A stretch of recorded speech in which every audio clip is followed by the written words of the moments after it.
The win streak, just to put into perspective how impressive it has been, the 95 runs that they have scored during this stretch, outscoring their opponents 95-43 during the win streak. 95 runs represent nearly 40% of the team's season total. They're scoring a ridiculous amount of runs, almost 9 runs per game when you average it up, a 937 OPS, and of course the pitching that we're accustomed to seeing with Tampa is there as well with 3.20.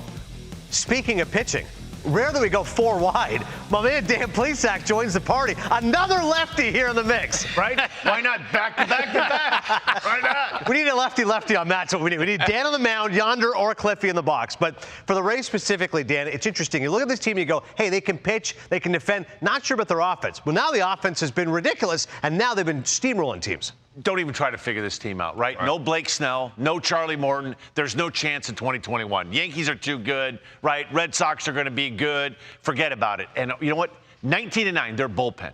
Think about that. They have 19 wins out of their bullpen. Unless you work at MLB Network, you probably don't even know who the guys are that pitch out of that bullpen, but that's the entire team. They got guys that walk up there with no batting gloves. Crazy. They're all 5'10". They don't run. They don't do anything, but all of them, they hit bombs and they catch the ball. They got a great philosophy. And I always go back to 2008. When we went to the World Series with them, Andrew Freeman was there, and it was like the philosophy that he had with Joe Madden. And we all was in there, and I remember getting to spring training thinking, what the heck am I doing here? But I understood real quick while I was doing there to help these guys understand how to play the game. But listening and understanding what happened the year before when they weren't good, but then what they've put in place since then to be where they have this. You mentioned in our team, you know, in our phone call today, just about being their own identity, and then you can play whatever you want to play as far as, you know, other teams trying to figure out what you're doing and whatever. They have it down pat. I'm talking about Joe Madden had David Price in situations that he had no business being in. Right. He had us all in different situations, and it just has built from within. And they don't look outside the organization. They have a philosophy. They stick to it. The players buy in. That's right. You have to get these dudes on the same page. I don't know how you win losing guys like Blake Snell and Charlie Morton, but they figure out a way.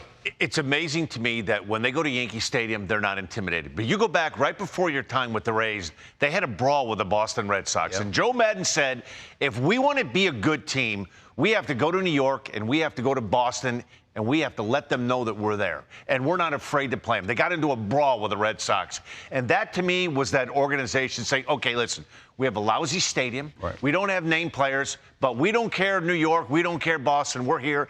And they're one of those teams that you play, Cliff, that you see them on the schedule, and they don't scare you, but the next thing you know, they've won 2 out of 3, they're out of town, Or and you're like, here they are. They're at it again. Or swept. Yeah. Look, what I see is, in big names like the Yankees and Boston, you have 4 or 5 horses, right? You have 3 or 4 big dogs, and then you have 3 or 4 glue guys, right? So you have your dogs, and then you have your chill guys that are just going to set it up for you. With the Tampa Bay Rays, I think all 25 guys in that roster are all glue guys. They all know how to work with each other. And there's something to be said about low-market teams, which when I played, I wanted no part of it. I wanted to go to the Yankees. I wanted to go to the big high-market teams, the Dodgers, right? But they're just like the Oakland A's, right? They got a bunch of guys who, when they call to get traded for, you know, the same team that has that player is saying, hold on a second. Why do you want this guy? Because I remember when the Padres let go of Margot, they were saying, all right, yeah, you know, Margot, we're going to let him go. He's hitting 4th for the Rays right now. Yeah. Okay? So there's something to be said about the way they do things. I think that front office, Kevin Cash, and those players that they have right now, they all buy into the system, but they buy into the system February 1st. They figure out a way to get better. I mean, I don't know how you pull off a trade to bring in Tyler Glasnow and Austin Meadows. You know what I mean? You're not supposed to get that type of talent. And look, no disrespect to Chris Archer, obviously. I just think when you have the, you know, I don't know what they do that they can go in and say, hey, Pirates, we're going to get these 2, we're going to give you him. You cool? Yeah, we're cool with that. We'll keep it moving. That don't happen, D. And Joey Wendell hits 2 bombs Sunday, and he's not in the lineup on Monday. How many guys could go to the ballpark? We had him on the rundown Monday, and he was like, no, that's just the way we do it. I'll be in there. I'll probably get 2 or 3 at bats somehow tonight. And that doesn't. But most guys would be like, I just hit 2 bombs. I'm not in the lineup. Right. And that doesn't mean that he's okay with it, but he understands the process of becoming a winning World Series champion, right? He understands the philosophy of getting to the playoffs. He understands that right now they're in first place, so it does work, right? So he understands being a professional, what that's like. But don't get it fooled. Wendell wants to be in there every day.